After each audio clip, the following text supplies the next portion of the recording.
ಇವತ್ತು ಅವ್ರು ಹೇಳಿರುವಂತದ್ದು, ಅವ್ರು ರಿಪ್ಲೈ ಮಾಡಿರುವಂತದ್ದು, ನನಗೆ ಚಾಮುಂಡಿನ ತಾವು ತಾಯಿ ಅಂತೀರಾ, ಅದ್ರ ಬಗ್ಗೆ ನನ್ಗೆ ಗೌರವ ಇದೆ, ಮತ್ತೆ ನಾಡ ಹಬ್ಬ ಅಂತಿದೆ ಅದಕ್ಕೂ ಗೌರವ ಇದೆ. ಸೊ ಆ ರೀತಿಯಲ್ಲಿ ನಾನು ಬಾಲ್ಯದಲ್ಲೂ ಭಾಗವಹಿಸ್ತೀನಿ, ಮುಂದೆ ಭಾಗವಹಿಸ್ತೀನಿ ಅನ್ನೋ ಒಂದು ಪ್ರತಿಕ್ರಿಯೆಯನ್ನು ಅವ್ರು ಕೊಟ್ಟರು.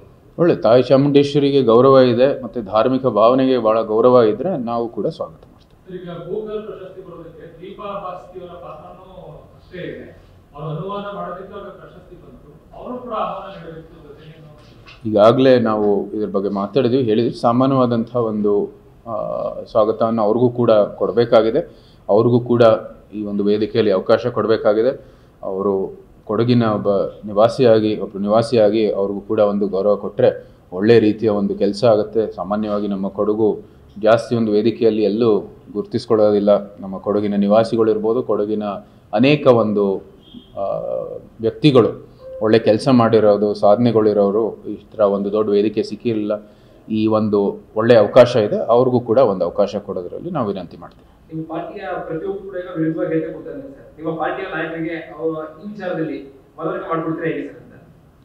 ಪಾರ್ಟಿಯ ನಿಲುವಲ್ಲಿ ನನ್ನ ನಿಲುವಲ್ಲಿ ಏನು ವ್ಯತ್ಯಾಸ ಇಲ್ಲ. ನಾನು ಹೇಳಿದ್ದೀನಿ, ಧಾರ್ಮಿಕ ಭಾವನೆಗೆ ಯಾವುದೇ ರೀತಿಯ ಧಕ್ಕೆ ಕೊಡಬಾರ್ದು. ಅವರು ತಾಯಿ ಚಾಮುಂಡೇಶ್ವರಿಗೆ ಗೌರವ ಕೊಡಬೇಕಾಗಿದೆ.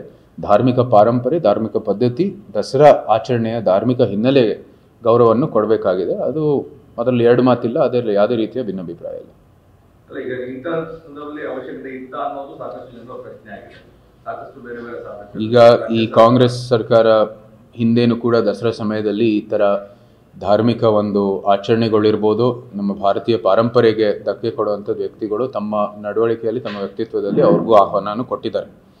ಗಿರೀಶ್ ಕರ್ನಾಡ್ ಅವ್ರು ಕರೆದಿದ್ರು, ನಂತರ ನಿಸಾರ್ ಅಹಮದ್ದು ಕೂಡ ಕರೆದಿದ್ರು.